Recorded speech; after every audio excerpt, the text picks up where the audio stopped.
Dear 11th class students, Srinivas sir की math class में स्वागत है। आज हम एनसीईआरटी का एक कॉन्सेप्ट है हमारा कॉम्प्लीमेंट ऑफ द सेट्स पढ़ेंगे।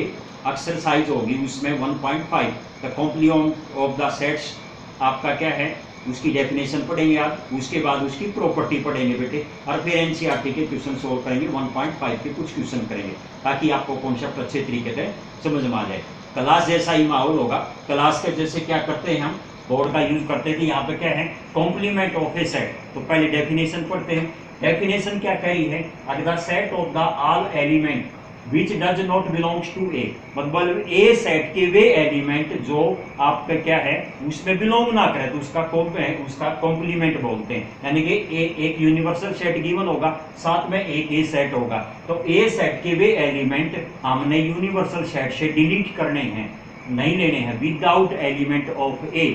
तो बाकी लेफ्ट एलिमेंट बच गए यू के, तो वे उसका कॉम्प्लीमेंट माने जाते हैं। तो आपका क्या होगा, तो ये आपका क्या था, इसकी डेफिनेशन थी। तो इसी प्रकार क्या होगा, फॉर एग्जांपल अगर मैं आपको वेन डायग्राम से इन्हें समझाऊं तो आपका क्या होगा, ये यू सेट हो गया बेटे यूनिवर्सल सेट, और इसके अंदर आपका क्या होगा, ए होगा। तो ए का कॉम्प्लीमेंट क्या होगा, इसके आउटर साइड को डायरेक्ट कर दो, तो ये क्या होगा, डज नॉट बिलोंग्स टू ए के एलिमेंट बिलोंग नहीं करे, यू के बाकी के सारे जो एक्स्ट्रा एलिमेंट है वे बिलोंग करेंगे। तो ये है इसकी प्रॉपर्टी है, पहली बेटे प्रॉपर्टी है ए एंड ए का कॉम्प्लीमेंट क्या होगा आपका, यूनियन लेना हो, ए यूनियन ऑफ ए का कॉम्प्लीमेंट तो क्या होगा, यू सेट बन जाता है। तो आपका ए का होगा, ये कॉम्प्लीमेंट होगा दोनों यू, आपका यूनिवर्सल सेट, यानी कि ए एंड ए का कॉम्प्लीमेंट आपका क्या होगा, डिसजॉइंट सेट होगा, जिसका कॉपी क्या होगा, इंटरसेक्शन 5 हो। यही हमारी सेकंड है, ए एंड ए का कॉम्प्लीमेंट क्या होगा, आपस में डिसजॉइंट सेट होगा, कोई भी एलिमेंट उसमें कॉमन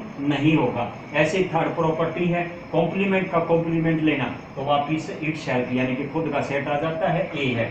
ऐसे ही है नल सेट का कॉम्प्लीमेंट ले तो यूनिवर्सल सेट आ जाता है, और यूनिवर्सल का कॉम्प्लीमेंट ले बेटे तो नल सेट आ जाता है, यानी कि आपका 5 आ जाता है। इसी प्रकार 6 प्रॉपर्टी है हमारी क्या, डी मॉर्गन लॉ।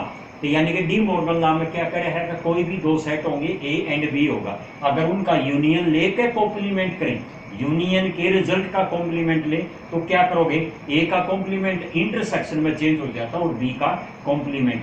ये पहली प्रॉपर्टी थी। डी मॉर्गन लॉ की दूसरी प्रॉपर्टी है क्या करे है कि उनका इंटरसेक्शन, ए एंड बी का इंटरसेक्शन के रिजल्ट का कॉम्प्लीमेंट ले तो ए का कॉम्प्लीमेंट यूनियन ऑफ बी का कॉम्प्लीमेंट आपका हो जाता है। तो ये था डी मॉर्गन लॉ। तो आगे क्वेश्चन है एनसीईआरटी एक्सरसाइज में ही, तो इन्हीं प्रॉपर्टियों से रिलेटेड। तो पहला क्वेश्चन पढ़ते हैं बेटे, एनसीईआरटी का सोल्व करते हैं। तो पहला क्या है, डेफिनेशन से रिलेटेड है आपका, लेट यू सेट दे दिया, यूनिवर्सल सेट 1 2 3 4 5 6 7 8 9, यानी कि 9 तक आपका 1 से लेकर के 9 तक नेचुरल नंबर हो गए। इसी प्रकार ए है 1 2 3 4 एंड बी सेट है 2 4 6 and 8 element, and C set दे रखा है 3 आपका 4 5 और 6, ये सभी थे ए बी सी। डी भी है तो मैंने वहां से कुछ क्वेश्चन को लिया है। तो आपका क्या करे है, फाइंड द, हमने दो पार्ट लिए हैं, एक तो पहला पार्ट और एक थर्ड पार्ट देखते हैं। तो पहला क्या है, ए का आपका क्या है कॉम्प्लीमेंट निकालना है। तो डेफिनेशन से रिलेटेड क्या कर रहा है कि यूनिवर्सल सेट में से डिफरेंस करना ए का एलिमेंट। तो क्या होगा, सबसे पहले यूनिवर्सल सेट को राइट करते हैं 1 2 3 4 5 6 7 8 9, सभी यूनिवर्सल सेट के एलिमेंट लिख दिए। डिफरेंस ऑफ आपका क्या होगा, ए के 1 2 3 4 है।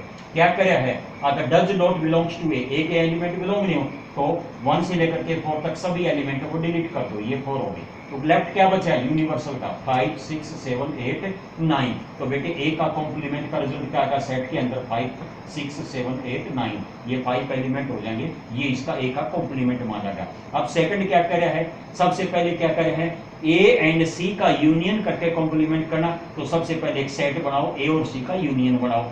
तो ए और सी का यूनियन क्या होगा, देखिए ए में क्या है 1 2 3 4, आपका सी में क्या है 6 तक है, तो 1 से लेकर के 6 तक सभी एलिमेंट डाल दो। तो ए होगा 2 होगा 3 होगा 4 होगा 5 होगा और 6 होगा, तो ये ए यूनियन सी होगा। अब इसका कॉम्प्लीमेंट लेना, तो यानी कि लेकर यू सेट, तो क्या होगा, यूनिवर्सल सेट में ए का है, कहने का मतलब है जैसे यहाँ पर साइड में लिख रहा हूं मैं, यूनिवर्सल सेट माइनस के difference of A union of C, यानी कि यूनिवर्सल सेट में से ए यूनियन सी के बिलोंग को डज नोट करना है, नहीं लेना है, विदाउट है, डिलीट करना है। तो आपका है लेफ्ट क्या बचे यू के 7 8 9 क्यों 1 से लेकर के 6 तक होगा, यूनिवर्सल सेट में 9 एलिमेंट है तो 6 एलिमेंट सारे डिलीट हो गए, क्या बच गया लेफ्ट 7 8 9, तो 7 8 9 आपका ए यूनियन सी का कॉम्प्लीमेंट होगा। ये था पहला क्वेश्चन। नेक्स्ट क्वेश्चन लेते बेटे, क्वेश्चन थर्ड है बेटे, वही है कॉम्प्लीमेंट का ही है। तो देखिए क्वेश्चन थर्ड में क्या कर रहा है, यूनिवर्सल सेट दे रखा है the set of the natural numbers. इसके बाद कुछ क्वेश्चन है तो वहां से मैंने 4 पार्ट उठाए हैं। आपका फर्स्ट पार्ट है A x such that x is an even natural number. Second आपका क्या है, उसके बाद में है नेक्स्ट क्लाइम में थर्ड क्वेश्चन आपका इसी का पार्ट बी, उसे नेमिंग डाल दिया एक्स आपका सच that x is A positive multiple of 3, आपका ऐसा है। इसी प्रकार आपका क्या है 6 उठाया है, 6 को मैंने सी से नेमिंग डाल दिया x such that x is a perfect square आपका नंबर होगा। एंड आपका क्या होगा 8 लिया है जिसको डी से करा है x such that x plus में 5 इक्वल टू आपका क्या होगा 8। तो ये आपकी क्या है आपका 1 2 3 4 क्वेश्चन है ये, 4 के 4 पार्टों का कॉम्प्लीमेंट निकालना। तो सबसे पहले बेटे है यूनिवर्सल सेट है, नेचुरल नंबरों का सेट है यू सेट, ध्यान रखना।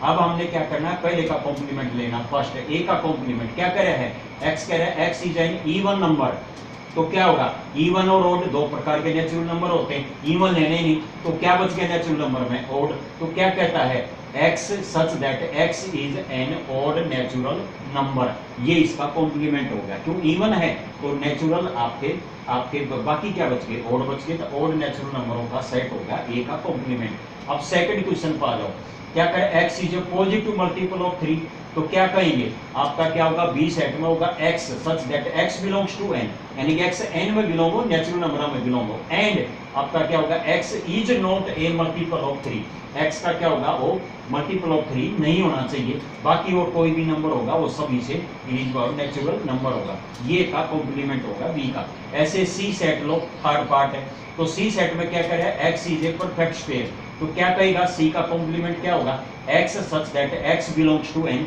नेचुरल नंबर में बिलोंग होना चाहिए। And x is not a perfect square, क्या होगा उसका वो नोट लगा दो, आपका परफेक्ट स्क्वायर नंबर नहीं होना चाहिए, बाकी क्या होगा कंपोजिटिव नंबर हो तो वो हो सकता है।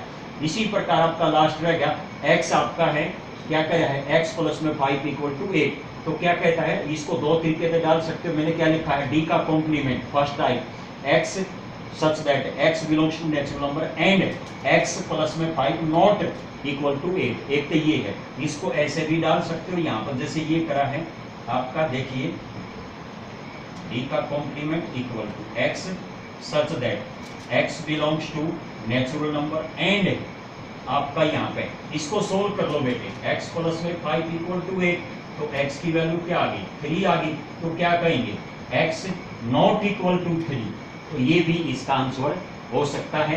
यहाँ से मैंने ये सीधी स्टेटमेंट है उसको नोट कर दिया, आप इसको सोल्व कर सकते हो, 5 की चेंज कर दिया क्या होगा 3, x की वैल्यू 3 आ रही है, ऐसे ही नेचुरल नंबर, तो क्या है नेचुरल नंबर हो और वो क्या होगा x नॉट इक्वल टू 3 हो, तो ये भी इसका आंसर हो सकता है। तो ये था क्वेश्चन बेटे थर्ड। नेक्स्ट हम लेते हैं नेक्स्ट क्वेश्चन बेटे 5 ले रहे हैं, 4 आपका डी मॉर्गन लॉ की तरह ही है, आपने जैसे कॉम्प्लीमेंट किया तो उसका यूनियन और इंटरसेक्शन करके कॉम्प्लीमेंट करके और आप उसको सॉल्व कर सकते हो।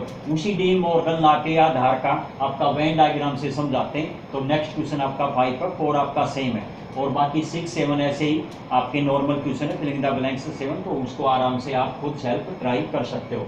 तो क्वेश्चन 5 है वेन डायग्राम का है, लास्ट क्वेश्चन है इस वीडियो का। तो क्या करोगे draw the approximate Venn diagram for each, तो क्या करा सबसे पहले ए इन यूनियन ऑफ बी का कॉम्प्लीमेंट, यानी कि आपका क्या है डी मॉर्गन लॉ का पहला रूल था उसका लेफ्ट पार्ट। तो क्या कर रहे हैं ध्यान पर देखिए, वेन डायग्राम में क्या है एक यू सेट लेना पड़ता है यू को रेक्टेंगल में, इसके बाद है ए एंड बी दोनों सेट लेने पड़ते हैं। क्या कर रहा है ए सेट ये कंप्लीट सेट होगा, साथ में बी सेट का यूनियन होगा, यानी कि ए एंड बी के सभी एलिमेंट आपके इंक्लूड हो गए। फिर उसका लेना क्या होगा कॉम्प्लीमेंट, यानी कि ए एंड बी के सभी एलिमेंट छोड़ करके जो बाकी बच गया उसको साइड करना, तो वो क्या होगा आपका सेडेड होगा। तो shaded area A and B का होगा आपका, जो मैंने डाला ये लाइनिंग डाली है, ये लाइनिंग आपकी क्या होगा इसकी वेन डायग्राम को शो करते हैं, ए यूनियन बी के कॉम्प्लीमेंट को शो करते हैं वेन डायग्राम से बेटे, आपका ये है। इसी प्रकार सेकंड कॉन्सेप्ट क्या है आपका है ए का कॉम्प्लीमेंट, फिर साथ में क्या होगा इंटरसेक्शन ऑफ बी का कॉम्प्लीमेंट इक्वल टू क्या होगा, तो आपका क्या है कॉमन सेटेड एरिया लेना है आपने इसके आधार पे, तो दोनों क्या होगा डी मॉर्गन लॉ का राइट पार्ट है, लेफ्ट पार्ट है क्या करे है ए इंटरसेक्शन आपका सॉरी ए यूनियन बी का कॉम्प्लीमेंट, फिर ए का कॉम्प्लीमेंट इंटरसेक्शन बी का कॉम्प्लीमेंट, ये पहला पार्ट है। तो यानी कि दोनों पार्ट सेम है अकॉर्डिंग टू आपका डी मॉर्गन लॉ। तो वही बात यहाँ पे है, क्या कह रहा है जैसे यू सेट ले लिया, साथ में ए लिया और बी सेट अंदर ले लिया, तो दोनों का इन यूनियन का जो पार्ट बच गया यू में से वो सारा का सारा डार्क कर दो, तो आपका फर्स्ट और सेकंड दोनों क्वेश्चन सेम होगा, तो सेम लाइनिंग क्या आपका डार्क कर दो, लाइनिंग वाला इसका भी कॉमन सेटेड एरिया हो जाएगा दोनों का। इसी प्रकार आपका क्या है second part De Morgan law का क्या करे है, आपके ए इंटरसेक्शन ऑफ बी का कॉम्प्लीमेंट लेना हो तो इसका सेकंड पोर्शन क्या होगा, अब जो दोनों का कॉमन पार्ट होगा इंटरसेक्शन जो बिना साइड का, देखिए व्हाइट पार्ट आपका ये है इसमें है, तो इसमें क्या होगा सेकंड पोर्शन क्या होगा ए और बी का भी है, जो दोनों का कॉमन छोड़ करके ए पार्ट भी आ गया और बी पार्ट भी आ गया, उन दोनों को आपने कर सकते हो। तो पूरा का पूरा जो डार्क कर रखा है ये है विदाउट कॉमन, मैंने क्या कहा है ए इंटरसेक्शन बी, इसको छोड़ करके यानी कि ये आपका सिर्फ ये पार्ट, इसको छोड़ करके बाकी सारा यू पार्ट को आप डार्क कर दो, तो वो क्या हो जाएगा ए इंटरसेक्शन बी का कॉम्प्लीमेंट, तो आपका सेकंड पोर्शन ये आपका शो होगा। इसी प्रकार इसका राइट पार्ट है क्या कह रहे हैं ए का कॉम्प्लीमेंट यूनियन बी का कॉम्प्लीमेंट हो, तो वही बात है सेटेड एरिया इसका क्या हो जाएगा वही है, ये आपका जो थर्ड पार्ट था तो वही आपका फोर्थ पार्ट है, यू है यूनिवर्सल सेट ले लो और उसको रेक्टेंगल के द्वारा ए डाल दो और बी सेट डाल दो, और दोनों का जो इंटरसेक्शन जो व्हाइट पार्ट है जैसे इसी की तरह इस व्हाइट पार्ट को छोड़ करके बाकी को सारे को डार्क कर दो, तो ये आगा जो तीन चारों में है। अब ध्यान रखना बेटे चारों में जो लाइनिंग वाला है वो आपको सेकंड पोर्शन शो कर रहा है, वेन डायग्राम के द्वारा इसको क्वेश्चन को सोल्व कर रहा है। आपकी यहाँ पर कॉन्सेप्ट यही खत्म होता है, आपका नेक्स्ट आपका कॉन्सेप्ट में आपकी नेक्स्ट एक्सरसाइज होगी आपकी उसके द्वारा वर्ड्स प्रॉब्लम होगी आपकी। तो इस प्रकार आपका क्या होगा वीडियो में अगर आपको अच्छा लगा हो तो सब्सक्राइब करना और आपका वीडियो को बार बार देखते रहना। Thank you.